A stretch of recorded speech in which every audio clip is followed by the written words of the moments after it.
মলিনা, আজ তোকে শহরের সব থেকে বড় বিজনেসম্যানের ছেলে দেখতে আসবে। তুই এই লাল ড্রেসটা পরে থাকবি। বাহ, লাল ড্রেসটা তো দারুণ।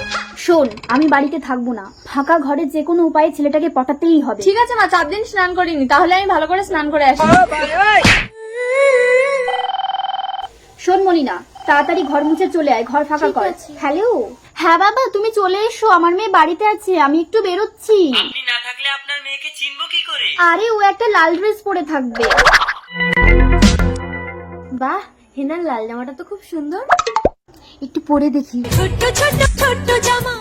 এ তো অপরূপা, তোমাকে আমার ভীষণ পছন্দ হয়েছে। এই নাও, এই আংটি পরিয়ে তোমাকে আমার করে নিলাম। সোমবারে এসে আমি তোমাকে বিয়ে করে নিয়ে যাব।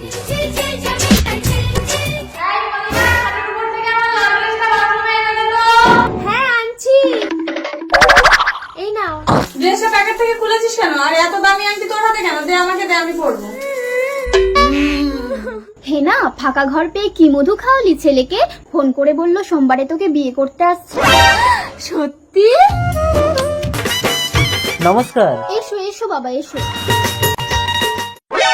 বাবা, এই মেয়েকে আমি দেখে যাইনি, এই মেয়েকে আমি বিয়ে করব না। আপনি আমাকে বিজনেস শেখাচ্ছেন মিসেস কামিনী দত্ত? ভালো জিনিসের বিজ্ঞাপন দিয়ে খারাপ জিনিস প্যাকিং করে চালিয়ে দিচ্ছেন। মুখ সামলে কথা বলতে। বাবা, এই মেয়েটাকে সেদিন লাল ড্রেসে দেখেছিলাম, আংটিও পরিয়েছিলাম। ড্রেসটা প্যাকেট থেকে খুলেছিস কেন? আর এত দামি আংটি তোর হাতে কেন? তার মানে সেদিন লাল ড্রেসটা মলিনা পরেছিল। এই মুখ পুরি। মা, লাগছে। আমি তোর মা না, আমি তোর সৎ মা। দেখ, 20 বছর ধরে আমার স্বামীকে মানে তোর বাবাকে ইনজেকশন দিয়ে পাগল করে রেখেছি। তুইও এই ঘরে বন্দি হয়ে থাক, তোর ব্যবস্থা করছি। বাবা, তোমাকে পাগল করে এই ঘরে বন্দি করে রেখেছে? বাবা, আমি ওই মেয়েটাকে ছাড়া বিয়ে করব না। তোমার ভুল হচ্ছে বাবা, তুমি আমার মেয়েকেই সেদিন লাল ড্রেসে দেখেছিলে। হ্যাঁ, এই দেখো, তুমি আমাকে আংটি পরিয়ে দিয়ে গেছিলে। এইটা একটু দেখুন তো।